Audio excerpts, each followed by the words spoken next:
না, সব মিলিয়ে ঠিকই আছে। এটাই হওয়ার কথা ছিল। যেটা হওয়ার কথা ছিল সেটাই হয়েছে।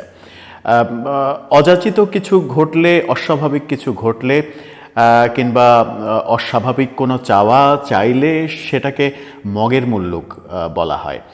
বাংলাদেশটা মগের মুল্লুক সেই থিওরি থেকে একটু উন্নত হয়েছে। বাংলাদেশটা মবের মুল্লুক হয়েছে। এখনও মব চলছে, চলবেই।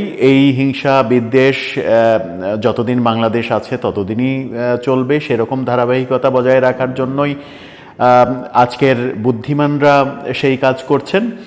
কিন্তু সরকারি সহায়তায়, সরকারের নিষ্ক্রিয়তায় যে ঘটনাগুলো ঘটানো হচ্ছে, সেই ঘটনাগুলো আমাদেরকে কোন পথে নিয়ে যাবে, কোন বিদ্বেষের পথে নিয়ে যাবে, সেটা একটা বড় বিষয়। দর্শক, আজকে ধানমন্ডি 32 নম্বরের বাড়ি ভাঙচুর করে গুড়িয়ে দেয়া হয়েছে।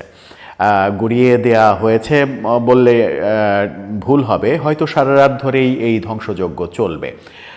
কারণটা কি? কারণ হচ্ছে আওয়ামী লীগ সভানেত্রী শেখ হাসিনা রাত 9টায় ভাষণ দেবেন। সেই ভাষণ ঠেকাতে বঙ্গবন্ধুর বাড়ি ভেঙে ফেলা হবে। সেটা অসাধারণ একটা ব্যাপার। সেই অসাধারণ ব্যাপারটাকে এক ধরনের স্বাগত জানিয়েই আজকের ভিডিও শুরু করছি। থাকবেন পলিটিক্স টিভির নিয়মিত আয়োজনে।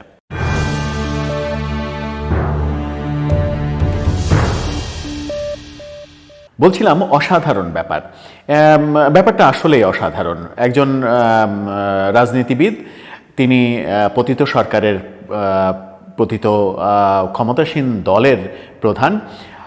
তিনি 5 আগস্ট বাংলাদেশ থেকে চলে গেছেন ভারতে। ভারত থেকে নানা রকমের কর্মকাণ্ড করছেন এবং ভারত থেকে আজকে রাত 9টায় তিনি বাংলাদেশের ছাত্র জনতার উদ্দেশ্যে ছাত্রলীগের পেজ থেকে ভাষণ দেবেন। এই ঘটনাকে কেন্দ্র করে গত রাত থেকেই ব্যাপারটা উত্তপ্ত ছিল এবং প্রবাসী একজন ইউটিউবার, ফ্রান্স প্রবাসী একজন ইউটিউবার, নাম বলছি না সঙ্গত কারণে আপনারা বুঝতে পারবেন যে কে তিনি বঙ্গবন্ধুর 32 নম্বরের বাড়ি গুড়িয়ে দেওয়ার আহ্বান জানালেন ফেসবুক লাইভের মাধ্যমে।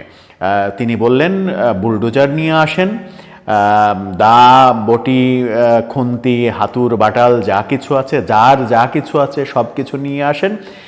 32 নম্বর ইতিহাস থেকে মুছে ফেলার আজকে দিন। 32 নম্বরকে মুছে ফেলতে হবে। সেই মহান ব্যক্তির ডাকে সাড়া দিয়ে ছাত্ররা মিছিল করে বঙ্গবন্ধুর 32 নম্বর বাড়িতে গেলেন এবং সেখানে গিয়ে ধ্বংসযজ্ঞ চালালেন। সরকার এতটুকু বাধা দেয়নি। সরকার সেই দৃশ্যগুলো দেখেছে এবং মজা নিয়েছে। এই যে মজা নেয়া, এই ইতিহাসটা যদি চলতে থাকে তাহলে কি হবে? এই ইতিহাসের বারবার আমরা দৃশ্যায়ন দেখব। এই ইতিহাস যদি চলতে থাকে তাহলে কি একদিন এরকম হবে যে কোনো একদিন সময় আসলো, এখন যারা ক্ষমতায় আছে তারা ক্ষমতায় থেকে চলে গেল, তাদের বাড়িঘর পুড়িয়ে দেয়া হলো, কিংবা আজকে প্রধান উপদেষ্টা যেখানে বসতবাড়ি গেড়েছেন সেই যমুনা একদিন গুড়িয়ে দেয়া হবে, সেরকম ঘটনা কি ঘটবে?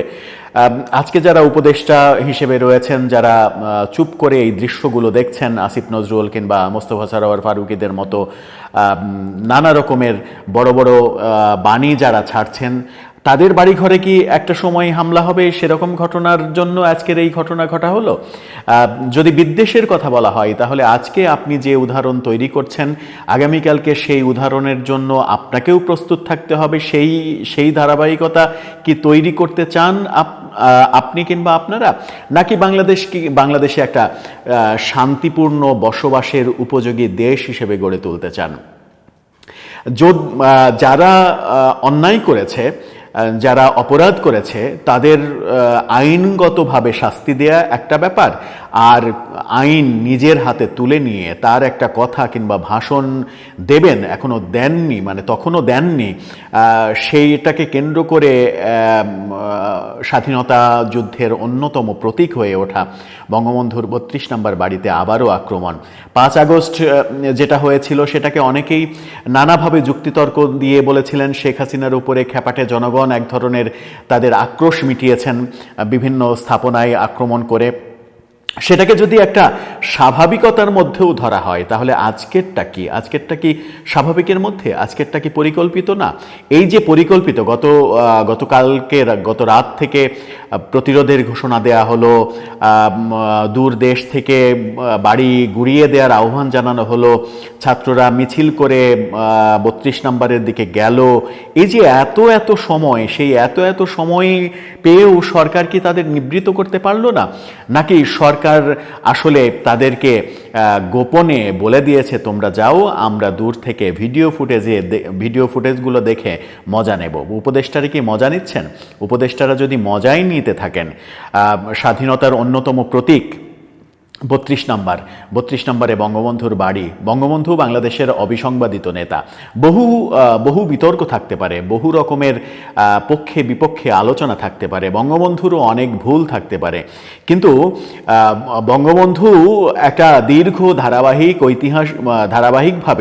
ধারাবাহিক রাজনৈতিক ক্যারিয়ারে আস্তে আস্তে যে স্বাধীনতার দিকে বাংলাদেশকে নিয়ে এসেছিলেন, সেটা তো মিথ্যা নয়। অনেকে তর্কের সুরে বলেন যে বঙ্গবন্ধুকে যদি পাকিস্তানের প্রধানমন্ত্রী বানানো হতো তাহলে কি তিনি স্বাধীনতা পেতেন? বঙ্গবন্ধুকে পাকিস্তানের প্রধানমন্ত্রী যদি বানানো হতো, পশ্চিম পাকিস্তান যদি পূর্ব পাকিস্তানের জনগণের অধিকারই দিত, তাহলে তো আন্দোলনের প্রয়োজন হতো না। অধিকারের জন্য আমরা প্রথম সংগ্রাম করলাম 52-তে, ভাষার জন্য। তারা ভাষা দিতে চাইলো না, আমরা ভাষা ছিনিয়ে আনলাম। আবারও যখন শোষণ নিষ্পেষণ চালাতে থাকলো, তখন আমরা স্বাধীনতা ছিনিয়ে আনলাম। সুতরাং ওই তর্কগুলো আসলে ধোপে টেকে না। কিন্তু শেখ হাসিনা যদি অন্যায় করে থাকেন, সেই শেখ হাসিনার অন্যায়ের শিকার বঙ্গবন্ধু হবেন, বারবার হবেন। 5 আগস্টের ঘটনাকে যদি আমি দুর্ঘটনা হিসেবেও ধরি, কিন্তু আজকে যখন আবার 32 নম্বর বাড়িতে আক্রমণ চালানো হলো এবং ভেতরে গিয়ে ধ্বংসলীলা তৈরি করা হলো, সেটাকে আপনি কিভাবে দেখবেন? তখনও কিন্তু শেখ হাসিনা ভাষণ দেননি। শেখ হাসিনা তার ভাষণে এই বাড়ি ভাঙার কথাও বলতে শুনলাম তার সেই বাড়ি ভাঙার কথাও বলছেন। তিনি বলছেন যে বাড়ি ভেঙে কি আর, একটা স্থাপনা ভেঙে কি আর ইতিহাসকে মুছে ফেলা যাবে? সময় সুযোগ হলে স্থাপনা আমরা আবার গড়ব, এরকম কথা তাকে বলতে শোনা গেল। তাকে যদি আপনি ভাষণ দিতে বাধা দেবেন, ভাষণ দিতে বাধা দেওয়ার তো বহু পথ রয়েছে।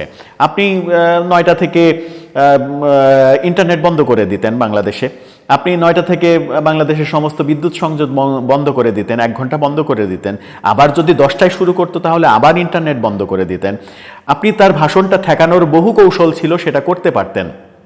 সেই পথে না গিয়ে প্রতিশোধের পথে যেভাবে গেলেন, যে সে ভাষণ দেওয়ার ঘোষণা দিয়েছে, এই দুঃসাহস সে দেখিয়েছে, সুতরাং চলো বঙ্গবন্ধুর 32 নম্বর বাড়ি গুড়িয়ে দেব। 32 নম্বরের বাড়ি না হয়ে যদি ধানমন্ডির শেখ হাসিনার যে বাড়ি সুধাসদন ভাঙার ঘটনা যদি ঘটতো, তাহলে কিন্তু মানুষের বুকে এতটা ঘা লাগতো না, যেটা 32 নম্বরের বাড়ি ভাঙার কারণে ঘা লেগেছে। শেখ হাসিনা শুনলাম তার ভাষণে তার যে 15 বছরের উন্নয়নের ফিরিস্তি, সেই উন্নয়নের ফিরিস্তি দিলেন, তাকে নির্দোষ প্রমাণ করলেন।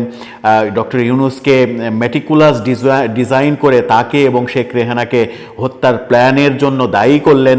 মেটিকুলাস ডিজাইনের অংশ হিসেবে অবৈধভাবে রক্তের উপরে দাঁড়িয়ে, অস্ত্রের উপরে দাঁড়িয়ে ডক্টর ইউনূস ক্ষমতায় এসেছেন, এই কথা বললেন।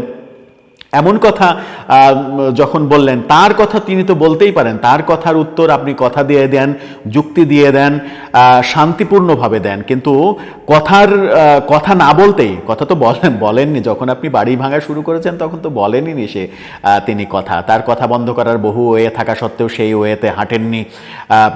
হ্যাঁ, সমালোচনা হতো, ইন্টারনেট বন্ধ করে দিলে সমালোচনা হতো, কিন্তু সেই সমালোচনা কি এখন 32 নম্বরের বাড়ি যে গুড়িয়ে দেয়া হলো তার চাইতে বেশি হতো? নিশ্চয়ই বেশি হতো না, কম হতো। একটা অজুহাত দেয়া যেতই যে ফ্যাসিস্টের নেতাকে আমরা ভাষণ দিতে দেব না বাংলাদেশে, সেটা বলে ইন্টারনেট বন্ধ করে দিতে পারতেন, বিদ্যুৎ সংযোগ বন্ধ করে দিতে পারতেন। কিন্তু 32 নম্বরের বাড়ি আক্রমণ কেন করলেন? কোন বুদ্ধিতে করলেন?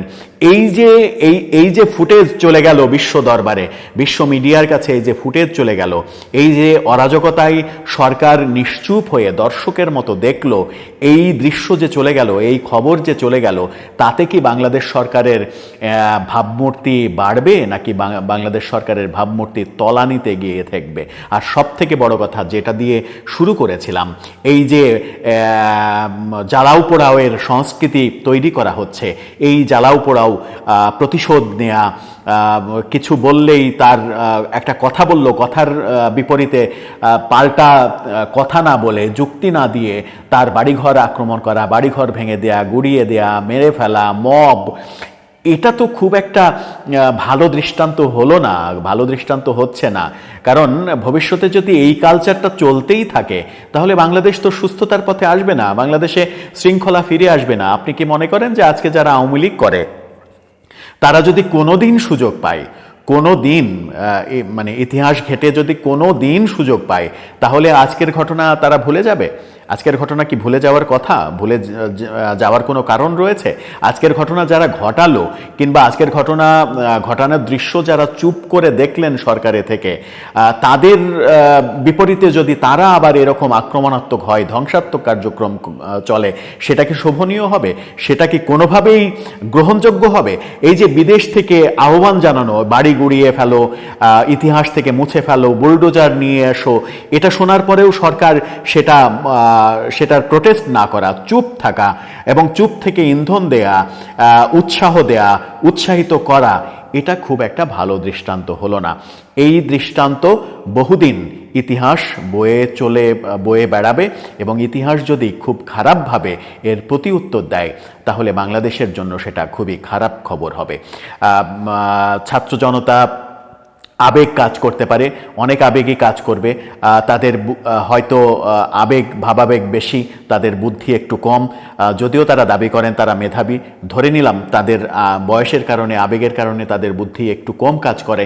কিন্তু যারা ঝোনা পাকা হয়ে উপদেষ্টা হয়ে বসে আছেন, যিনি প্রধান উপদেষ্টা, বিশ্বে এত বড় বড় বাণী দেন, তিনি তো নিবৃত করতে পারতেন, তিনি তো চুপ না থেকে তাদেরকে নিষেধ করতে পারতেন যে এই ঘটনাটা ঘটানো যাবে না, তোমরা অন্য কর্মসূচি পালন করো, আওয়ামী লীগের বিরুদ্ধে সমাবেশ করো, মিছিল করো, যুক্তি দাও, টকশো করো, ফিল্ম বানাও, ফিল্ম দেখাও।